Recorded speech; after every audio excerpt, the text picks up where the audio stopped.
안녕하세요. 유라TV 김유라입니다. 오늘은 돈의 밝은 아이라는 경제 교육서를 가지고 왔어요. 많은 주부들이 저는 열심히 아끼고 있는데 아무래도 아이가 있다 보니까 뭐 이렇게 저렇게 돈이 들어요. 그리고 아이에게 너무 돈을 안 쓰고 돈돈거리면 아이가 결핍이 많은 아이로 자란다고 하더라고요. 걱정이 돼요. 우리 아이한테는 그런 뭐 슬픔을 물려주고 싶지 않아요 하는 부모들이 많아요. 그래서 아이에게 원하는 대로 다 해주면서 엄마는 뒤에서 힘들어하는 그런 가정을 제가 굉장히 많이 만났습니다. 그런 분들에게 좀 해답이 되는 책이 아닐까 싶어요.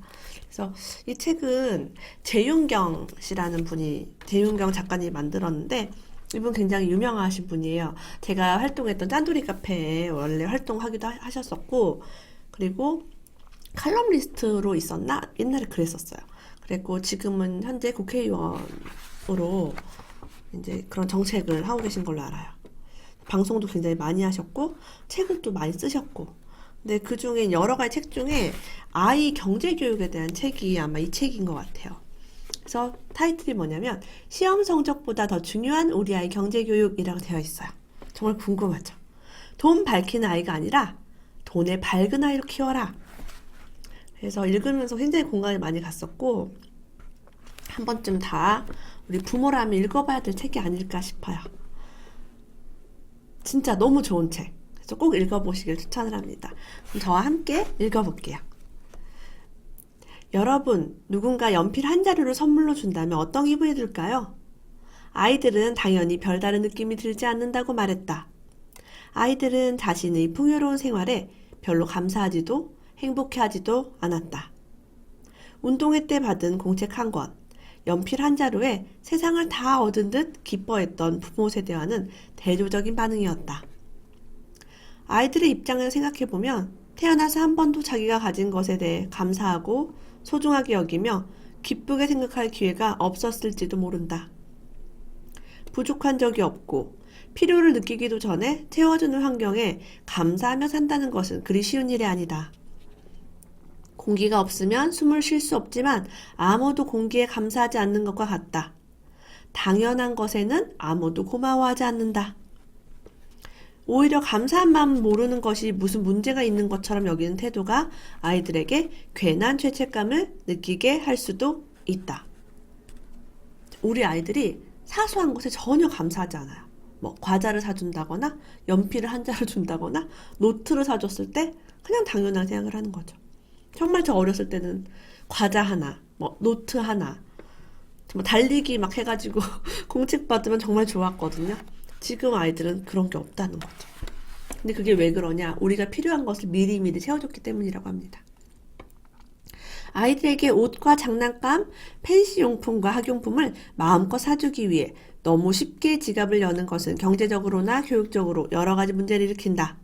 첫 번째 문제는 아이들이 부모가 사주는 것에 곧 쾌락 적응을 하면서 오히려 욕구를 계속 늘려간다는 데 있다.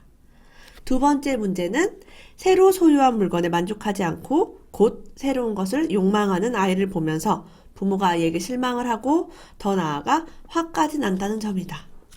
그래요. 아이들이 사주면 만족하지 않아요. 더 사달라 그러고 또 사달라 그러고 더 새로운 거. 장난감 사주면 금방 실증 나고 또 사달라 또 사달라고. 그래서 경제적으로 도움도 안 되고 교육적으로도 문제가 된다라는 이야기를 하고 있어요. 그래서 저 같은 경우도 아이 셋을 키웠지만 잘 안 사줬어요. 잘 안 사줘야 아이가 감사할 줄 알아요. 뭔가 왔을 때. 이거를 왜 사야 하는지에 대해서 이야기를 많이 나누었고, 또 보이자마자 사는 게 아니라 인터넷으로 항상 최저가를 검색해서 아까 매장에서는 얼마였는데 인터넷에 가니까 얼마짜리가 있네? 우리 이거 주문할까? 라는 식으로 좀 했던 것 같아요. 근데 재밌는 거는 저 같은 경우는 그 인터넷 주문을 많이 했기 때문에 아이들이 당연히 싸니까 기다려야 되는 거예요. 네, 기다려야 되는데 기다리는 동안 그걸 갖고 싶었던 마음이 좀 사그라들죠. 그런 경험을 몇 번 하고 나니까 아이들이 좀 이게 순간의 어떤 욕구나 쾌락일 수 있겠구나라는 걸 스스로 깨달았던 것 같아요.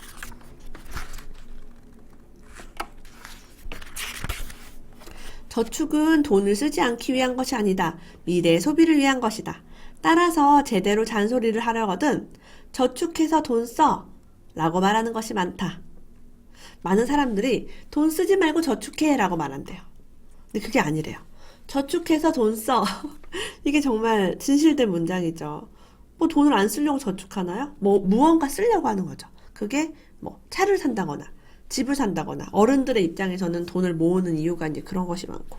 그래서 절약에 대한 교육도 잘못돼 있다고 합니다. 무조건 쓰지 말고 저축해가 아니라 이걸 잘 모아서 네가 필요한 데 썼으면 좋겠다라고 그렇게 중요한 가치에 투자를 할 수 있도록 알려주는 거죠. 가정에서 이제 엄마가 절약을 하는 모습을 보여주는 게 굉장히 좋은 경제 교육 같아요. 아이들은 다 엄마를 보고 배우거든요. 그럼 우리가 집에서 어떻게 아낄 수 있느냐? 약간의 수고와 불편을 감수하면 각종 렌탈 비용이나 전기요금이 크게 줄어든다. 어떤 가정은 그 비용을 환산했더니 월 50만 원씩 연간 600만 원의 비용이 감소했다. 그 대신 비상금이 생겨났고 휴가비나 여타의 문화생활 비용이 늘었다. 약간 불편하지만 삶의 질은 더 높아졌다. 자, 어떤 비용인지 볼까요? 정수기, 비데 렌탈 비용, 전기, 수도, 쓰레기 처리 비용, 식비 절감. 이렇게 줄어들었대요. 50만 원? 월 50만 원? 좀 과하다 이런 느낌이 드네요. 최소 10만 원 이상은 줄일 수 있지 않을까요? 그러니까 저는 매달 들어가는 정수기 비용 제가 굉장히 반대하는 사람입니다. 한 달에 보통 3만 원 정도 내고 있어요. 많은 가정들이. 그러면 3만 원이면 1년에 36만 원이고요. 이 돈은 1,000만 원을 은행에 맡겼을 때 3.6%로 받을 수 있는 이자입니다. 근데 중요한 건 3.6%나 주는 은행이 없어요. 그러니까 어마어마하게 큰 돈이라는 거죠. 3만 원도 사실은 굉장히 큰 돈이다. 정수기 대신 물을 끓여 먹거나 아니면은 그렇게 매달 내는 게 아니라 직수형 뭐 수도꼭지 같은 데서 필터 걸러서 나오는 좀 저렴한 정수기. 저는 그런 거 좀 쓰고 있거든요. 매달 돈이 안 들어가는 정수기 쓰고 있어요. 돈의 기본은 벌기, 모으기, 쓰기, 그리고 다시 모아서 쓰기이다. 절대 쓰고 메우기가 아니다. 당장 직장을 그만둬야 한다면 제일 먼저 떠오르는 것이 신용카드 대금, 주택담보대출 이자 등일 것이다. 게다가 재테크 열풍 분위기 국면에서 가장 심각한 문제를 야기한 것은 빚을 내서 투자를 한 경우다. 돈의 기본은 벌어서 모은 다음에 쓰는 거예요. 근데 사람들이 쓰고 메우기 패턴을 요즘 하고 있는 거죠. 이유는 신용카드 때문에 그래요. 많은 분들이 이제 직장을 그만둘 수 없는 이유 중에 하나가 카드 대금을 내야 해요 라고 하고 있어요. 게다가 재테크 열풍이 시작되면서 빚을 내서 투자한 사람이 생기고 있다는 거죠. 빚을 내서 투자를 해서 돈을 벌면 다행인데 돈을 잃은 경우 굉장히 많아요. 대표적으로 주식을 미수로 이제 투자해서 손해본 사람들이 정말 그냥 한 집 건너 하나 있을 정도로 주식 투자한다라고 해서 들여다보면은 한 번씩 안 망해본 집이 없을 정도로 좀 그런 경우가 많고 1년 전에는 어떤 게 있었냐면 2018년도 초에는 어떤 일이 있었냐면 비트코인이 2018년 1월에 사상 최고가를 찍고요. 코인 하나당 뭐 2,400만 원 그렇게 찍고 그 이후로 줄곧 계속 하락했죠. 정말 폭락을 거듭했습니다. 근데 그렇게 폭등하는 폭등하는 그런 투기를 지켜보는 사람들은 빚을 내서 뛰어들어요. 와, 이거 하면 2배 벌 수 있어. 막 이런 식으로 하니까 가족도 돈을 끌어다가 할 수 있어요. 되게 조심해야겠죠. 자, 이렇게 목돈 마련을 위해서 저축할 여력이 별로 없이 신용카드를 쓰고 빚을 내서 투자를 하고 막 이런 사람들은 결국 아이들 학비가 필요하면 학자금 대출을 이용하고 전자제품이나 자동차를 교체할 때도 할부로 사는 걸 당연시한대요. 급하게 돈 쓸 일이 생기면 유지하고 있는 보험 상품이나 적금 등에서 약관대출과 예금담보대출을 받아 쓴다. 그러니까 계속 마이너스에 마이너스를 거듭하는 거죠. 돈을 모아서 써야 되는데 쓰고 갚는다. 2008년도 미국 금융위기 이야기가 나옵니다. 이때 주택시장 거품이 꺼지면서 시작됐어요. 특별한 자산도 없고 소득이 없는 사람들이 집값의 대부분을 대출받아 집을 샀다. 그들에게 빌려준 돈을 파생금융 상품으로 묶어 판매하면서 금융위기가 시작되었다.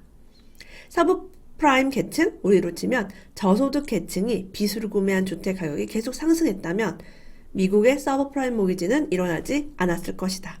그러나 주택을 구입할 만한 사람들이 전부 구매를 하고 난 부동산 시장에서 수요가 줄어들면서 가격이 하락하기 시작했고, 고금리 대출로 집을 산 서브프라임 계층이 빚을 갚지 못하면서 미국발 금융위기가 시작된 것이다.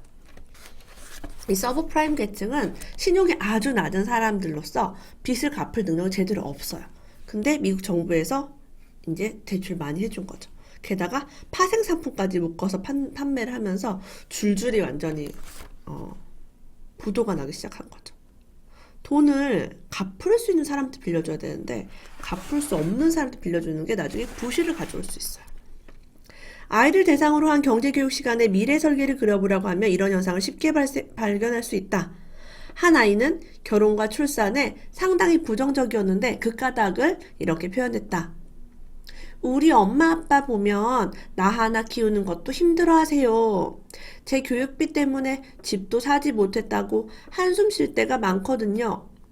그러니 제가 어떻게 나중에 결혼해서 아이를 낳아 키우고 싶다는 생각을 하겠어요? 이게 굉장히 슬픈 얘기라는 거죠. 우리의 현실이 내 집 마련에 잡혀 있고 그런 부모를 보면서 아이가 자신의 상태를 비관할 수 있어요. 어머, 결혼해서 뭐해? 교육비가 이렇게 많이 들고 집도 하나 못 샀는데?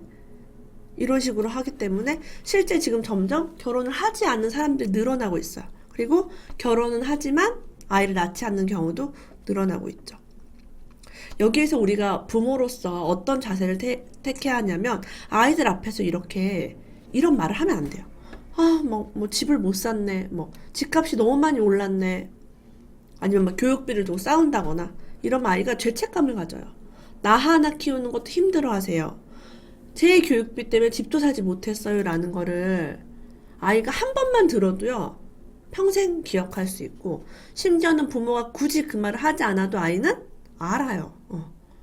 그렇기 때문에 저는 무리하게 아이에게 투자를 하는 것은 아이에게 죄책감을 줄 수 있다라고 생각을 합니다. 그 아이의 인생이 결코 행복하지 않아요. 엄마 아빠가 막 안 쓰고 안 입고 안 먹으면서 정말 내 집 마련을 미루면서 아이 교육에 올인을 하거나 막 아이만 막 치장을 막 해준다거나 공주처럼 막 내 딸만큼은, 근데 엄마는 막 무릎에 구멍 뚫린 옷 입고, 그러면 그 아이가 결코 행복할 수가 없어요.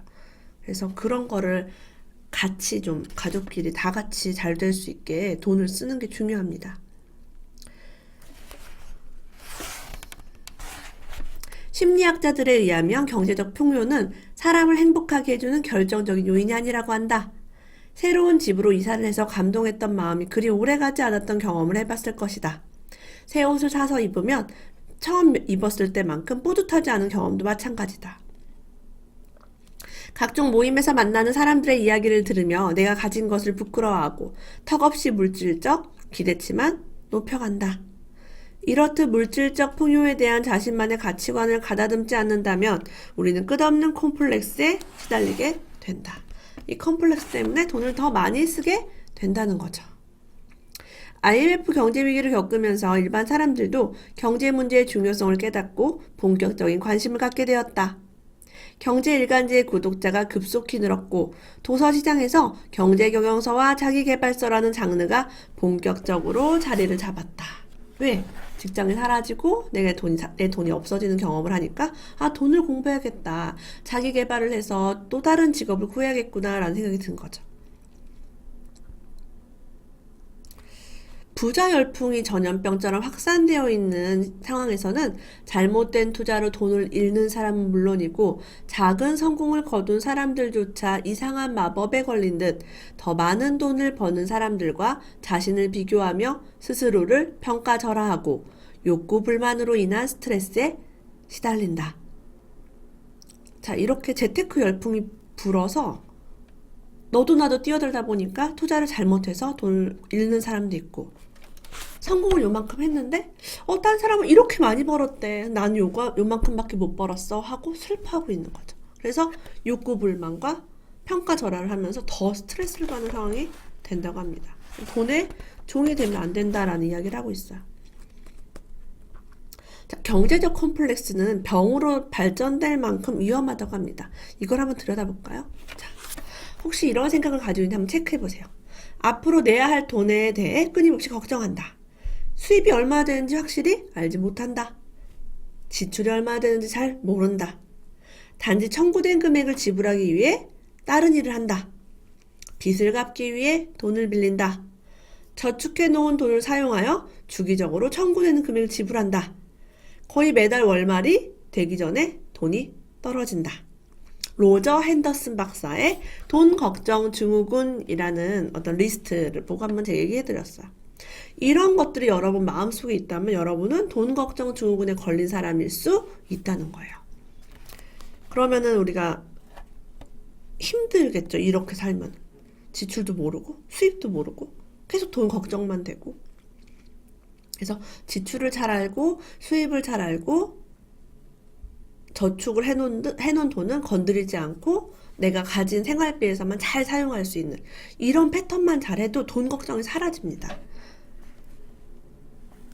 이런 말을 부모가 아이한테 할 수도 있대요. 돈에 대한 부정적인 생각을 가지고 있으면. 집 한 칸이라도 있는 사람과 결혼해라. 그렇게 해서 뭐가 될래? 먹고 죽을 돈도 없다. 너한테 쏟은 돈이 얼만데. 내가 누구 때문에 이 고생인데. 등의 말들이 아이들 가슴에 남길 상처를 생각한다면 스스로 돈으로부터 불행한 현실의 문제를 풀어야 한다. 제가 아까도 말씀드렸죠. 이 말을 입으로 굳이 안 하고 참더라도 내 마음속에 이 말이 담아있다면 아이가 다 알 수 있다는 거예요. 그리고 중요한 거는 아이가 아주 어렸을 때는 우리 집이 부자인지 가난한지 모르지만 나이가 들면 다 알게 돼요. 그러면서 힘들게 되는 거죠. 많은 부모들은 자식의 경제교육을 책이나 어린이 경제교육 프로그램에 맡겨버린다. 그런데 이런 것들이 아이의 경제교육에 도움이 되기보다는 오히려 해가 될 때가 많다.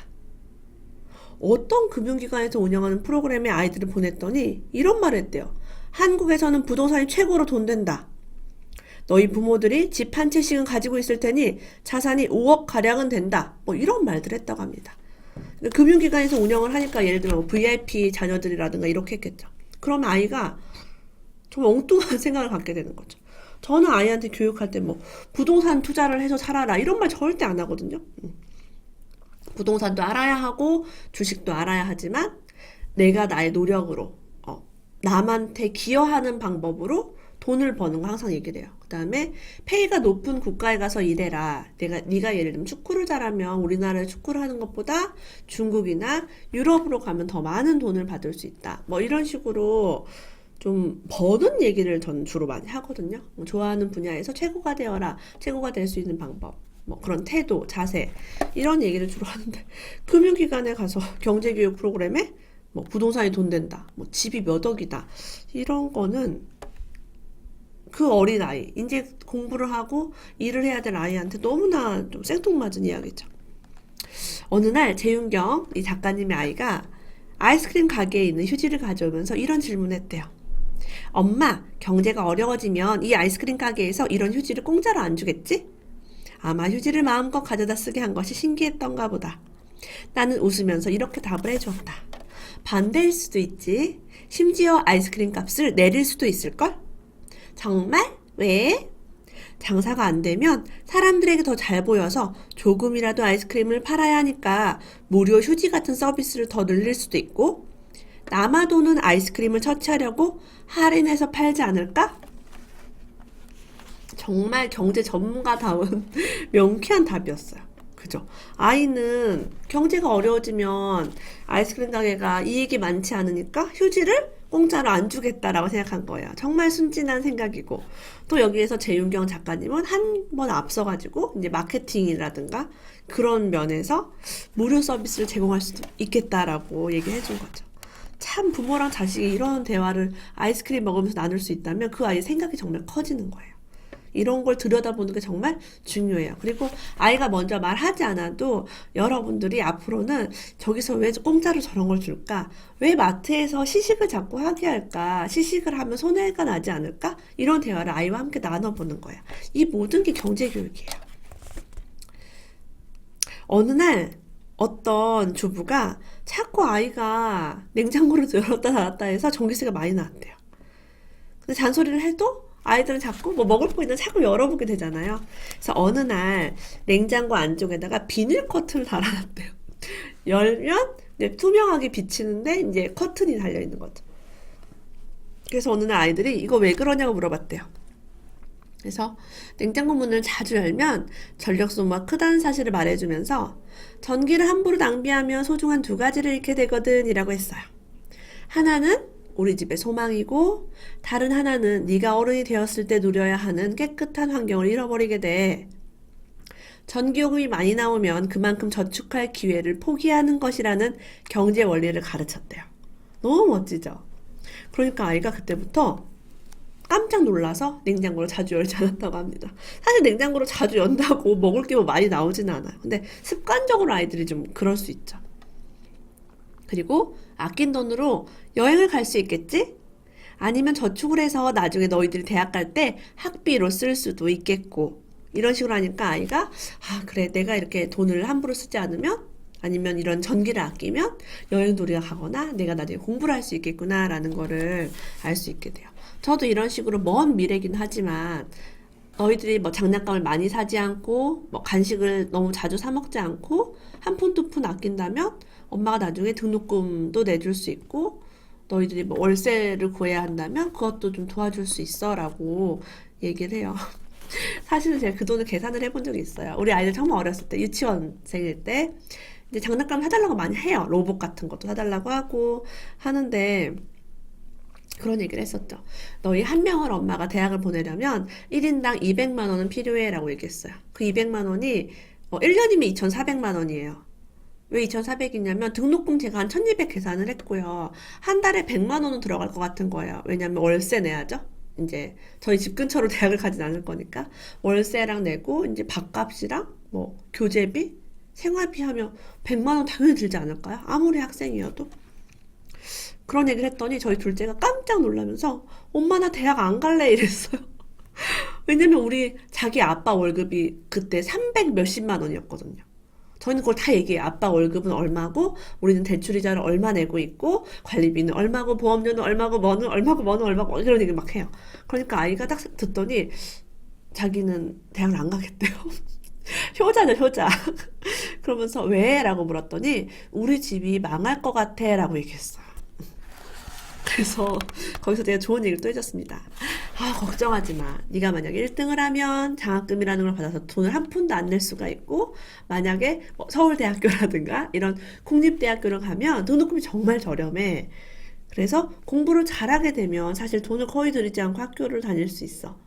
라는 그런 이야기를 하면서 재밌죠. 우리 아이가 정말 얼굴이 파랗게 질려서 대학을 안 간다고 했어요. 열심히 벌어서 너희가 대학을 갈 수 있는 돈을 엄마가 모아놨다라고 이야기를 해주고 싶어요. 자, 재윤경 작가님은 항상 아이한테 다음에 뭘 사달라고 할 때 이렇게 지연을 시킨대요. 엄마, 왜 매번 다음에라고 해? 뭐든 천천히 결정하는 게 좋거든. 그래야 후회를 하지 않지. 이것이 바로 소비 지연 효과에 대한 설명이다.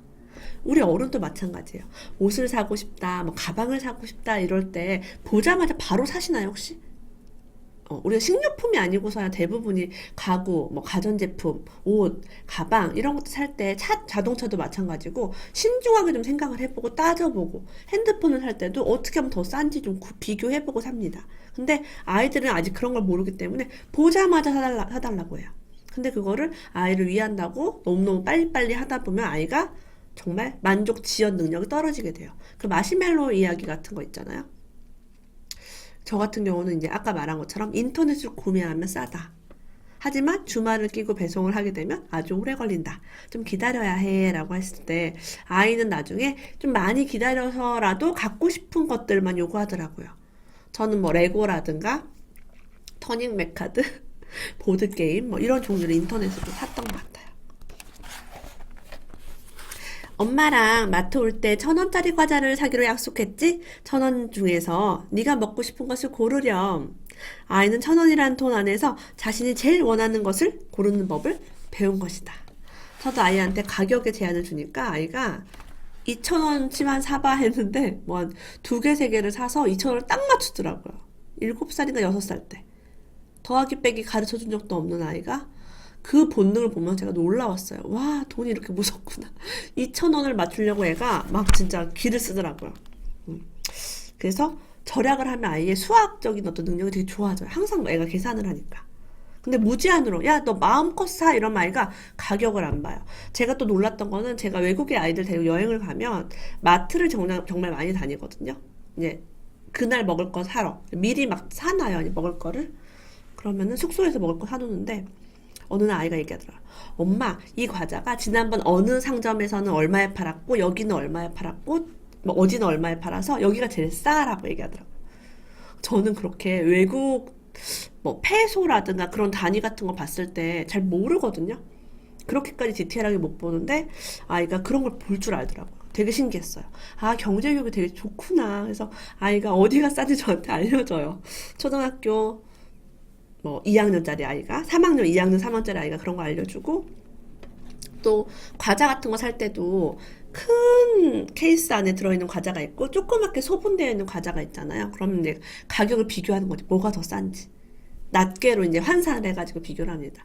그랬더니 큰 게 보통 싼 거 같잖아요. 큰 상자에 들어있는 게 쌀 거 같잖아요. 근데 계산을 해보니까 얘가 비싼 거예요. 그래서 쳐다봤어요. 왜 얘가 더 비쌀까라고 봤더니 걔는 과자가 한 개 한 개 낱개 포장돼 있었어요. 이렇게 봉지에 쌓여가지고. 그리고 쭈루룩 들어있는 거는 어떤 케이스 안에 과자가 이렇게 통째로 들어있었고. 그래서 그런 차이도 알 수 있었고 아이들과 함께 이렇게 10원이라도 아끼고 비교하는 거는 궁상 맞고 아이에게 결핍을 주는 게 아니라 아이를 더 똘똘하게 만들고 더 에너지가 있는 아이로 만들어요. 그리고 그런 어떤 팁을 제가 드리고 싶어요. 상담 중 만났던 한 엄마는요, 초등학교 3학년짜리 아들에게 일주일 용돈으로 500원을 줬대요. 근데 500원이면 노트도 못 사고 아이스크림을 살 수가 없어요. 어떤 소비 의사 결정도 내릴 수 없는 금액의 용돈을 주는 것이다. 이렇게 하면 안 된다라는 얘기예요. 쓸 수 있는 돈을 주면서 아이에게 결정할 수 있게 하고 또 믿어주고 해야 되는데 그러면 정말 아이가 결핍을 느낄 것 같아요. 이 돈으로 아무것도 할 수 없어라고. 저 같은 경우는 친구한테 얻어먹었으면 저한테 꼭 얘기를 하게 해요. 너 혹시 친구가 너한테 뭘 사줬니? 그럼 너 그 친구한테 꼭 너도 사줘. 엄마가 돈을 따로 줄게 그거는. 이라고 얘기를 합니다. 인간관계에 따른 거고요. 너무 얻어먹고 남한테 피해주면서 그렇게 살지 않도록 하는 걸 전 중시해요. 용돈과 별개로. 좀 잘 사주는 아이들 있더라고요. 경제적으로 좀 부유한지. 이제 가족에 대한 어떤 지출과 빚을 공유하게 되면 아이가 기가 죽거나 실망하지 않게 되느냐고 우려했던 가정이 있었대요. 하지만 이렇게 조언을 했다고 합니다. 부모가 어려운 현실을 솔직하게 말하고 미래는 조금씩 달라질 것이란 희망찬 확신을 아이들과 공유한다면 아이들은 실망하지 않을 거예요. 오히려 부모가 가정의 중요한 의사결정 과정에 자신들을 포함시켜준 것에 감사를 느낄 수 있어요. 자부심을 느끼고. 그래서 그 가수 이소은 아버지가 쓴 육아서 제가 이제 리뷰한 게 있는데 거기에도 그 얘기가 나와요. 사기를 당하고 쫄딱 망해서 월세를 살게 된 그 상황에서 가정 형편을 얘기했대요. 우리가 지금 이렇게 돼가지고 돈이 하나도 없고 월세를 살게 되었다라고 얘기했더니 이소은이 정말 밝은 표정으로 그러면 앞으로 뭐 잘 해보면 되지 뭐 나는 엄마 아빠를 믿어 라고 얘기했대요. 정말 웃으면서. 정말 대단하죠. 그래서 우리가 이런 솔직하게 우리 가정 형편을 고백했을 때 아이들이 함께 이렇게 해나갈 수 있다. 그런 얘기를 하고 싶어요. 그리고 어떤 아이가요, 경제 계획에 관심을 가지기 시작하면서 이런 말을 한대요. 엄마, 조금만 더 저축하면 TV 바꿀 수 있겠다. 외식을 몇 번 더 참으면 내년 휴가 때 더 재밌게 놀다 올 수 있겠다. 주말에 집에서 엄마랑 같이 음식을 만들어 먹으면 외식비 줄이는 게 쉽지 않을까?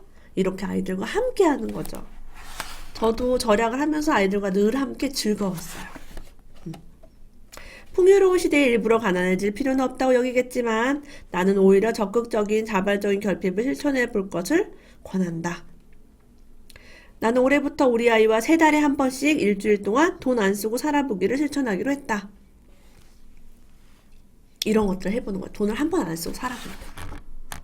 살 수 있어요. 새해가 되면 나는 아이들과 함께 생애 설계를 하는 시간을 갖는다.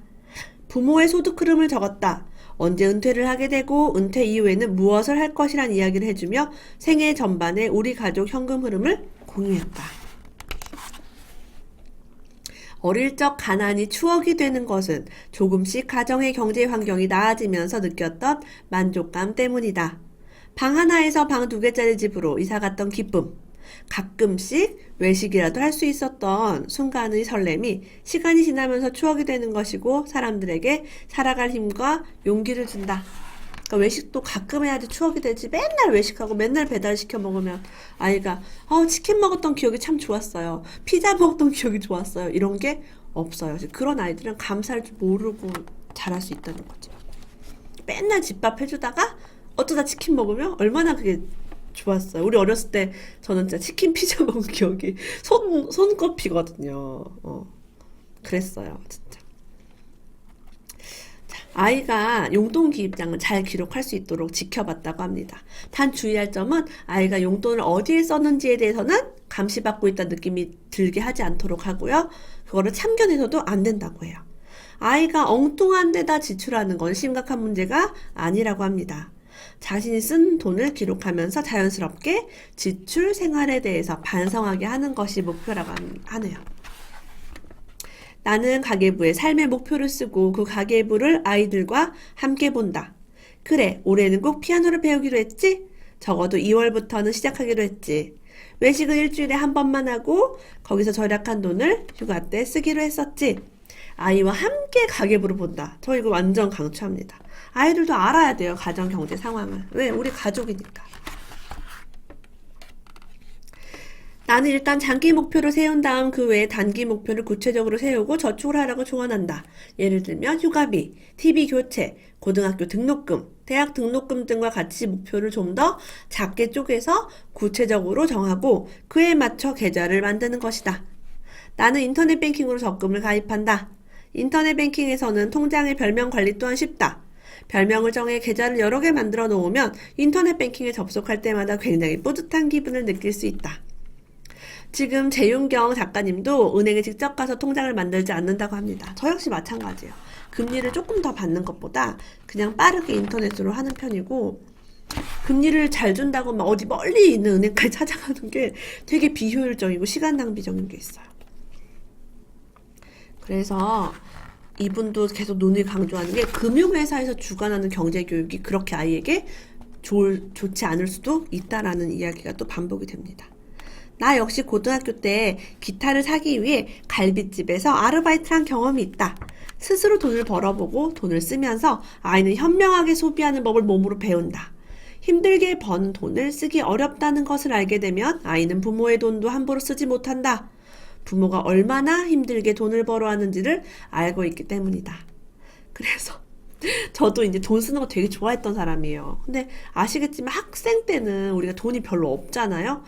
막 하고 싶은 건 너무 많은데 저는 뭘 했냐면 중학교 때부터 아르바이트 하기 시작했어요. 사실 막 집이 그렇게 가난하거나 막 굶거나 이런 건 아니었는데 그냥 제가 쓸 돈이 부족했어요. 그리고 달라고 말하기가 너무 미안해서 부모님한테. 어떤 아르바이트 했냐면 저는 전단지 돌리는 걸 했어요. 중국집 전단지, 뭐 학원 전단지 이런 거를 아파트 꼭대기에 올라가서 계속 내려오면서 이렇게 돌리는 거였는데 그게 지금 생각하니까 뭐 1시간에 2,000원? 그래서 5시간 정도 돌리면 뭐 10,000원? 이렇게 받았던 것 같아요. 큰 돈은 아니었는데 그냥 10,000원 정도 하루에 좀 벌 수 있었어요. 그래가지고 이제 그런 아르바이트 했었고 팀으로 이루어집니다. 제가 거의 이렇게 뭐라 해야 되나 대장 같은 걸 역할을 했었고 제가 그런 아르바이트를 막 찾아가지고 제 친구들을 막 데리고 가서 한 3-4명 팀으로 해서 이제 같이 했어요. 양이 많으니까 한 단지를 전체를 돌리려면 혼자서 다 돌리지를 못해요.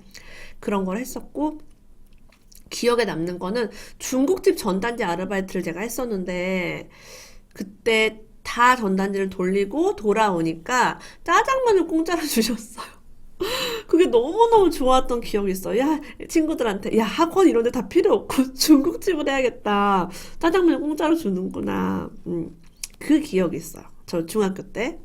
그리고 그때 또 아르바이트를 구하다가 엽서에 유화 그리는 또 그런 알바가 있었어요. 장당 뭐 몇천 원을 주는 거였는데 재료비랑 뭐를 사는데 한 5만 원 정도를 내라고 했어요, 그 당시에. 그래서 투자금이 너무 많이 들더라고요. 그래서 한 5만 원을 내고 내가 저거를 그림을 맨날 그려서 회수를 하려면 얼마나 오래 걸릴까 해서 이제 그 아르바이트는 소개만 받고 안 했던 기억이 있어요. 뭐 대학교 때도 아르바이트 이것저것 해봤고 그렇습니다. 그러니까 저도 제가 돈을 벌어보니까 돈이 너무 벌기 힘들다는 걸 알고 그때부터 좀 절약을 하기 했던 것 같아요. 그래서 우리가 모두 우리 아이가 부자 됐으면 좋겠잖아요. 어렸을 때부터 돈에 밝은 아이로 키우는 어떤 노하우가 많이 담겨 있어요. 이 책 한번 읽어보시고 돈에 밝은 아이로 키우시길 소망합니다. 오늘도 끝까지 함께 해주셔서 정말 감사합니다. 다음에 더 좋은 책으로 돌아올게요. 다음에 또 만나요.